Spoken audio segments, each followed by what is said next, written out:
Hey guys, Jesse Stokes here.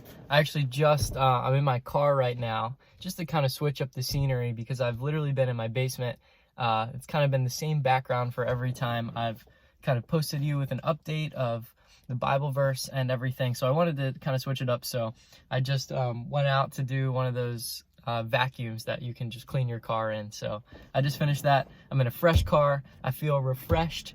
And that's actually what we're going to be talking about today is refreshment. In the book of Philemon, Philemon is one of Paul's friends, and Paul's writing to him and he's encouraging him.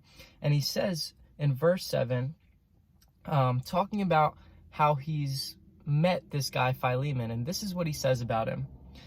Paul says, "For I have derived much joy and comfort from your love, my brother, because the hearts of the saints have been refreshed through you."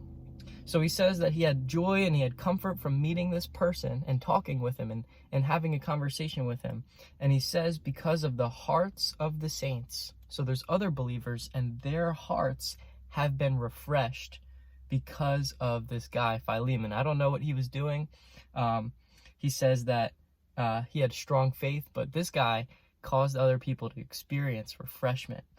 And then in verse 20, he continues and he's finishing up his letter now.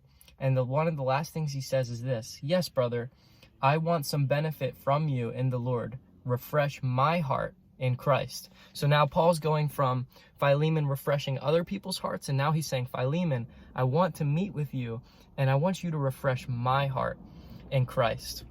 I wanted to talk about that specifically during this quarantine because a lot of us can feel overwhelmed and kind of stuck in this place of like you're not able to see other believers and have that refreshment that comes from godly conversation, that comes from talking about testimonies or just checking up on people.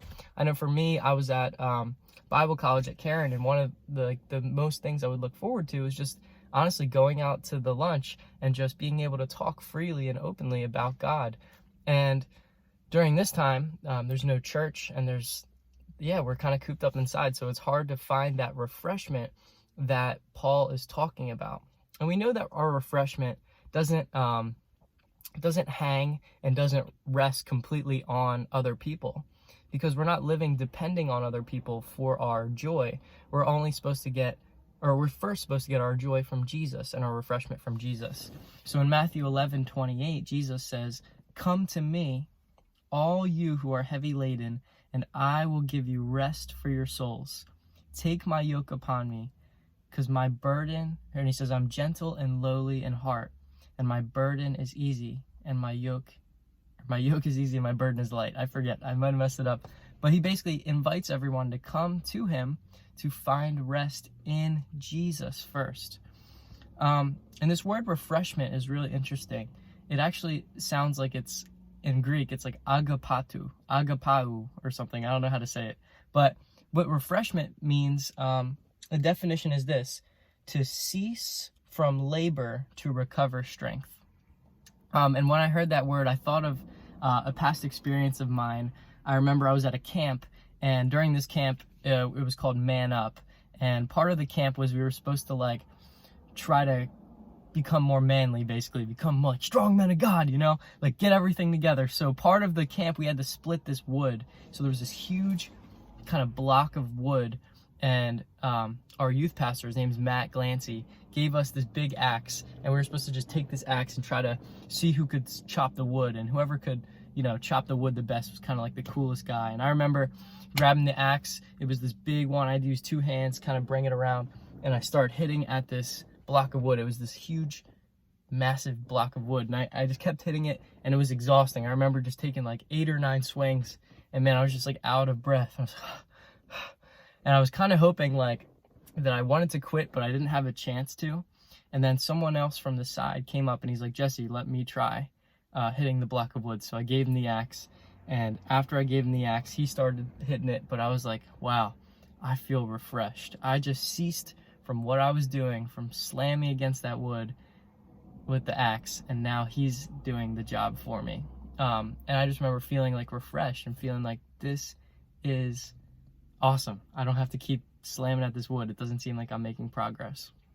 But sometimes in our walk with the Lord, we can feel like we're so busy working, or we're so busy doing these things, or our ministries, or trying to do this, do this, do this. And God's saying, look, I want you to have refreshment first in Jesus, but also refreshment through others. You see, Paul says that he experienced refreshment through this guy named Philemon, right? And maybe you have in your life someone that you look up to, and when you talk to them, you find refreshment in your soul. You're like, oh my goodness, this conversation just put me at such peace. So during this quarantine, what does this look like? How can you find refreshment? Who can you find refreshment in? Or when is a good time for you to reach out and find refreshment? Even why is it important to find this refreshment? I know for me personally, something I've been doing is calling my friends as much as I can whenever I have free time, and just asking them, hey man, how are you doing? How's your walk with God going? How's, life going? And other times we actually have this thing called Zoom chat, where it's an online video where you can invite up to, I don't know, like 40 people in there or something. So I've had a few Bible studies on there. I know our youth group is having everyone invited online to do the Bible studies together, and it's just been really refreshing being able to see other people still walking with God even in these hard times, and hearing their testimonies, hearing their saying, I'm reading this book in the Bible, and just that is very refreshing to me. So I wanted to encourage you, who is someone you could reach out to and find that refreshment in? And if you're not being intentional about it, it's not going to happen. So I would encourage you, guys, it's so important to find refreshment first in Jesus. Come to me, all who are heavy laden, I will give you rest. But also, Paul says that there is a fact of finding refreshment in other believers, and your faith is encouraged by theirs. So reach out to others. Thanks, guys. See ya.